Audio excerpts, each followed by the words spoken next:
Well, looks like it's done. The SS Eastern Dream. Probably the first ship I've completed since, like, the other Eastern Dream, if I'm being completely honest. Actually, probably the Isabella. Actually, no, I did complete the Albany, but that's part of a bigger project, so I haven't been making updates on. So I will show you guys that one later. But this one, the SS Eastern Dream, is actually almost done. I've still got to put the nameplates on, but that's, you know. So for starters, let's go ahead and get rid of that. Now all we've got is the ship itself, sitting peacefully in the middle of the ocean. So, as for new interior, we'll start there. We've got the bridge here, telephones, listometer, and actually I'll probably just make that another telephone. Where did I... Damn it, the lever was the one thing I got rid of. So, there we go. Telephones. We've got the helm, we've got the the telegraphs, that's what I'm looking for, Jesus. Here we've got the mess hall chart room, basically just general room. Got some officers' quarters, got some more officers' quarters, actually, and then we have the radio room. And that is it for new interior. The rest of it is just, you know, the top deck, just as it is. I'd say this turned out really well. You know, I'm looking at all of this, all of the different... Like, this whole ship just looks pretty good. It looks a lot more modern than I really intended for, but I think it works, just in general. So yeah, I guess now we'll kind of go over each room individually, because, yeah, this is like the final update, so I guess I can do this as like a showcase as well. So, you know, we've got the boat deck here. Oh, wait, no, we're not quite done. Let's put that there, grab that, and then I'll need to get green and red terracotta. So that'll be... No, not terracotta, I'll just do concrete. That looks a little bit more, a little bit better.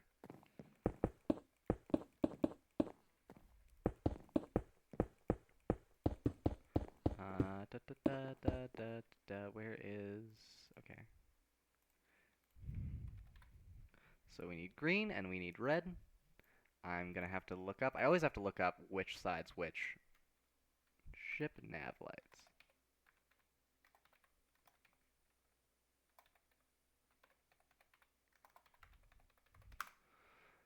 Okay, so red is this side.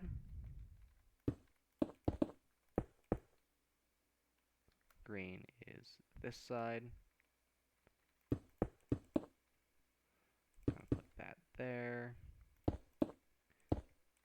Put that there, and then I'll take a trap door, I think we'll have to do. And just kind of...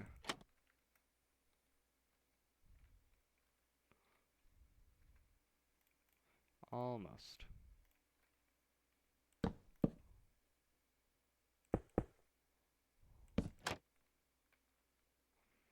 And then I'll just put a lantern here. That'll work. There we go. Nav lights. Woo! And then I guess we can put the front one.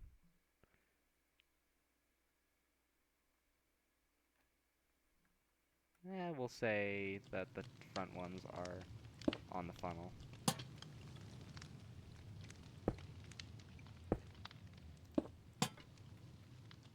There we go. That works.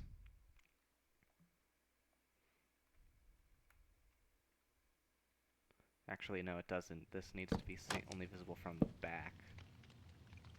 So we'll do that. There we go. Now we've got our navigational lights all sorted out. So yeah, no, that's the Eastern Dream is nearing its final form. So, starting with the boat deck, you know, you've got the sun deck, everything here. Got the cafe, looks like this. It's got a lovely little dome over it. Got the main staircase, which also has a lovely little dome over it. We have the reading and writing room, which looks like this, and the observation lounge, which, you know, kind of one of the lesser detailed rooms in the ship, I'll say, but still looks pretty good.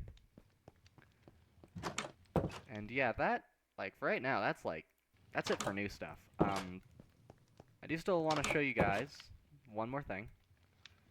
Well, a couple more things, but first of all, the catwalks to the engine room are done, and they look like this. Now the engineers have a good escape route out of the ship.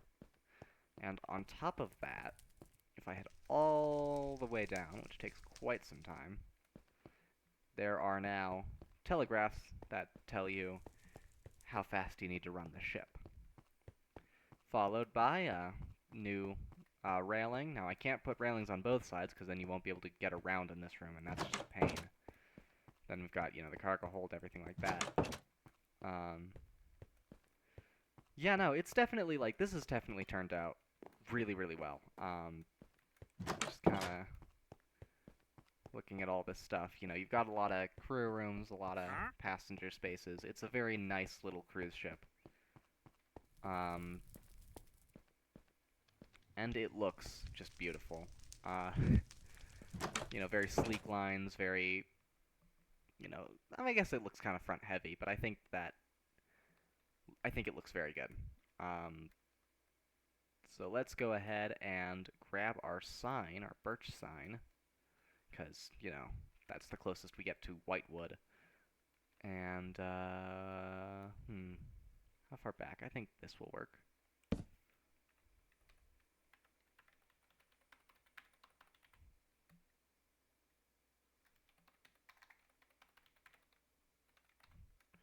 There we go. There's one. So right under this ballard.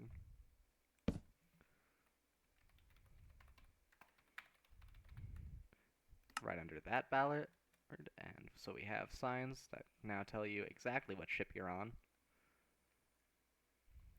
And it's probably, we'll say it's registered in New York. Sure.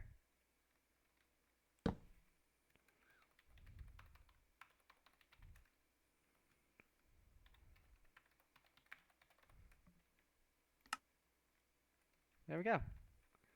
And I guess I should put a builder's plaque. Yeah. We'll say Wesley and Stevenson's like all the other ships. Probably up there. Wesley and Stevenson's. 1904.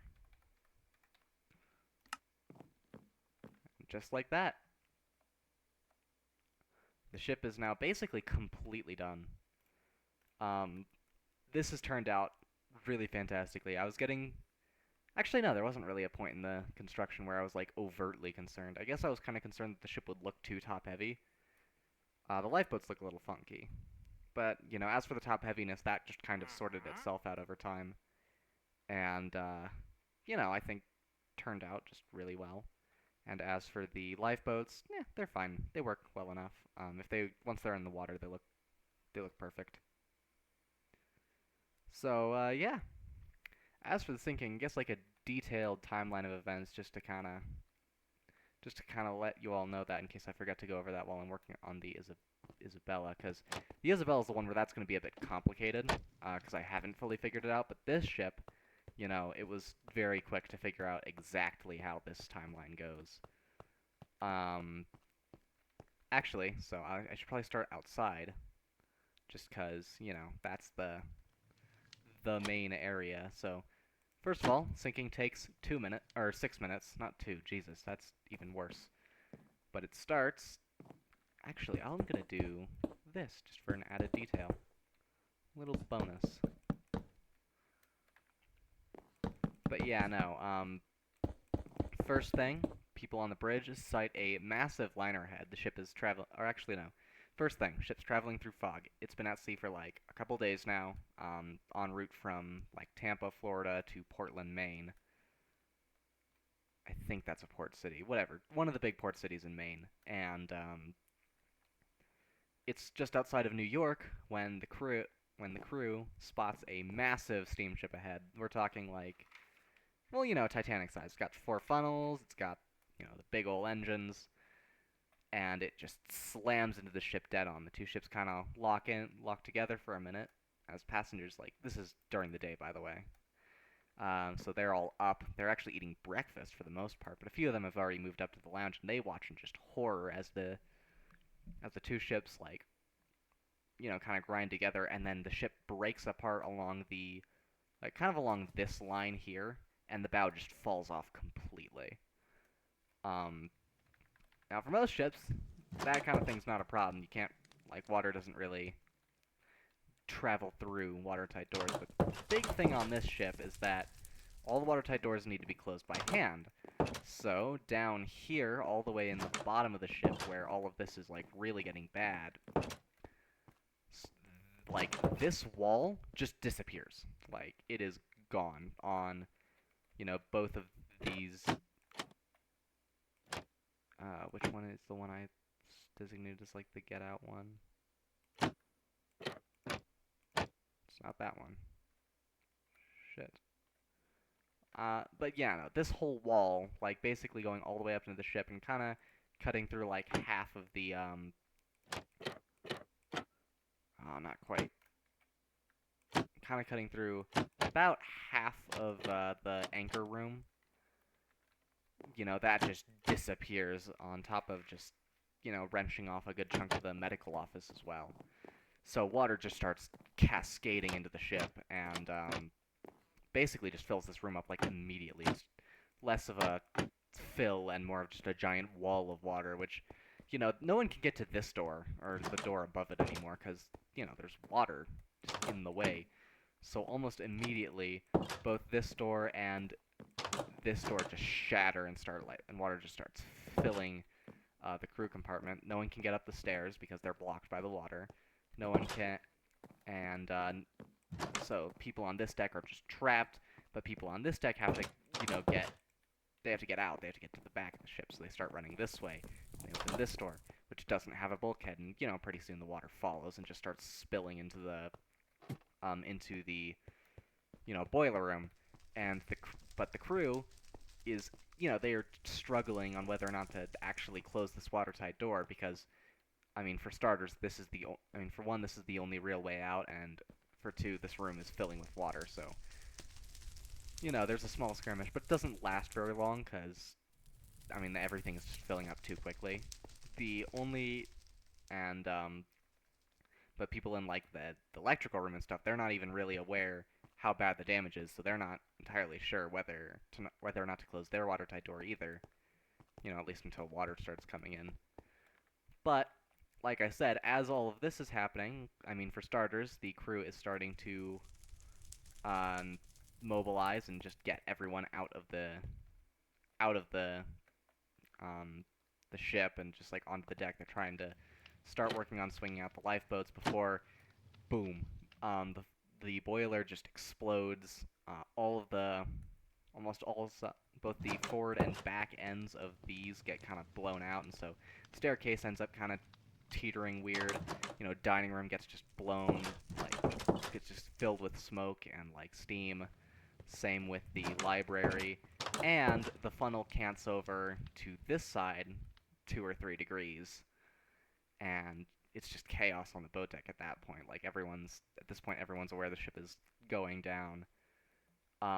But by now, water is another deck up, so water is also getting into, like, through the ship's hospital, as well as now through the actual hole in the boiler room that's been created by that. So on top of having water filling the crew corridors over here, and, like, just spilling forward through all these rooms, like, I believe the split is about here-ish.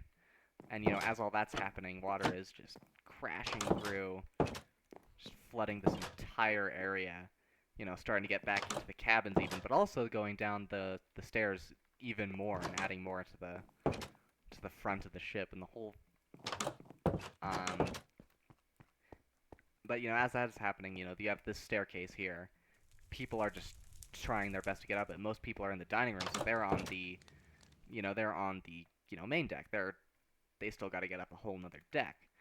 Well, as people are trying to get up and as people are trying to get out, the staircase just collapses. Like, it falls down in on itself, kind of turns into something kind of like the staircase on the Titanic, um, where, like the way it looks now, where there's just like a pit here, and it cuts most of the passengers off from the boat deck almost entirely. Now they have to make their way all the way to the stern and go up this much, much smaller staircase here. All the while, water is also starting to now, like, water is probably like up here, in the front of the ship. It's starting to near these railings. People are starting to panic. The crew manages to unlatch um, one of these two boats here and, like, starts getting it off and starts, like, loading it and stuff. We'll say this one. We'll say this boat is the one that's, being worked on as the ship just rapidly sinks. Some point, water starts, spilling into the dining room.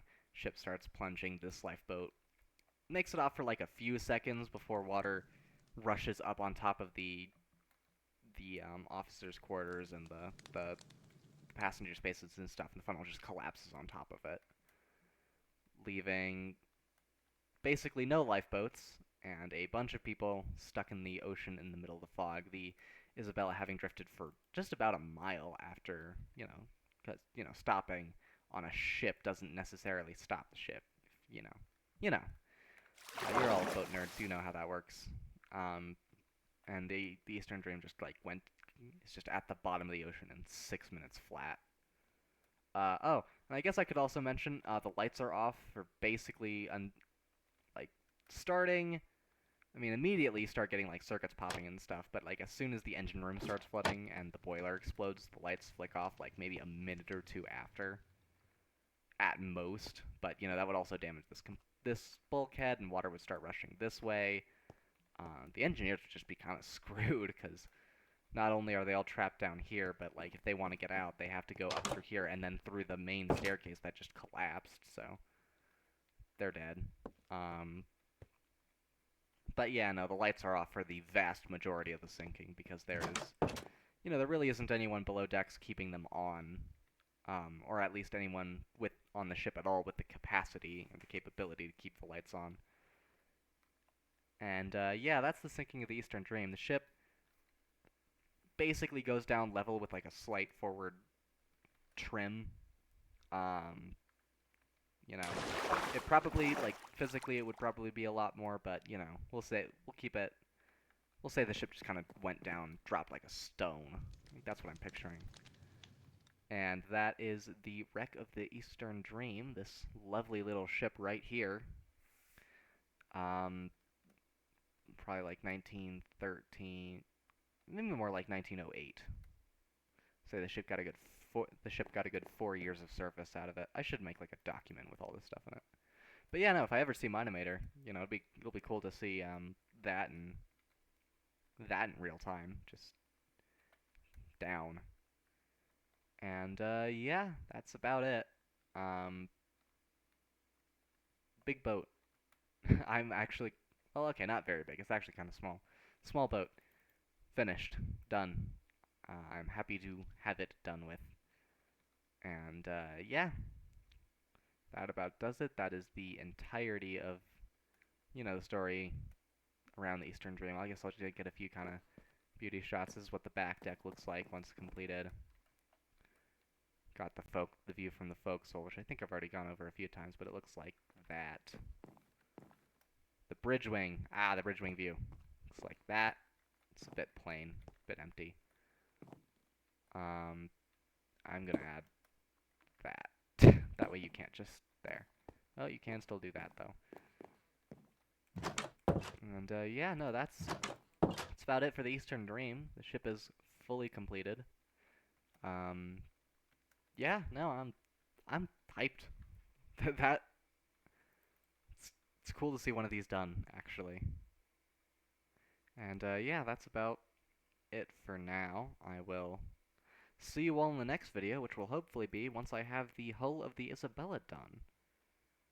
The hull and the engines all put in and stuff like that. So you get to watch this process again, but with like I said, a much larger ship. I think it's about double the length of the Eastern Dream. So actually not a huge ship. Definitely a fair bit smaller than the Poseidon. but not small, not small by any means. Unlike this ship, which is, it is a fairly, it is still a decently large ship.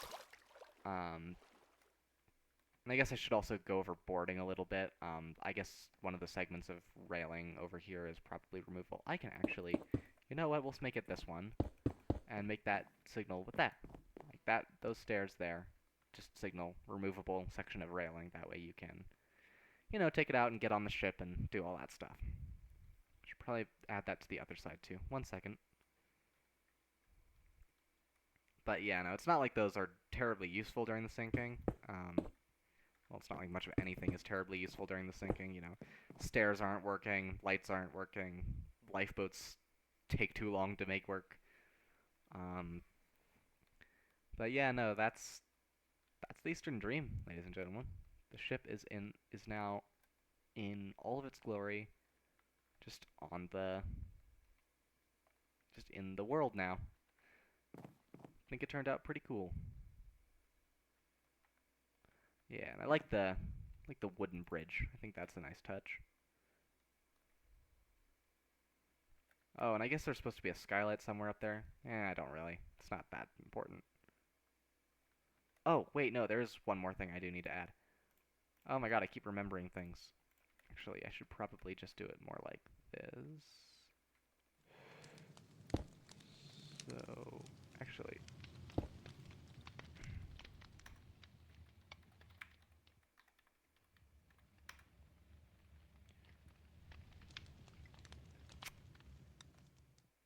okay, let's see if I can make that not include the navigational lamp.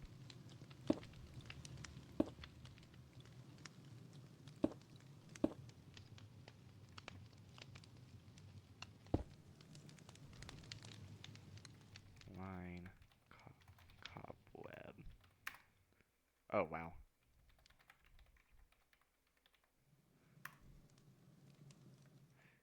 Yeah, this is why I have the computer do it, because sometimes these lines just look kind of fucking weird. But, that is the telegraph line. That makes the radio work. Which, honestly, I don't even know why I bothered to add that. It's not like that would help much during the sinking either. Because nothing works. But yeah, no, I'd say overall, pretty nice. I think I did a good job on this particular project. It's not even halfway done. Who the hell am I kidding? Anyway, that is about it for the Eastern Dream. I will see you all in the next one. Like I said, hopefully the Isabella's hull and engines. Bye-bye.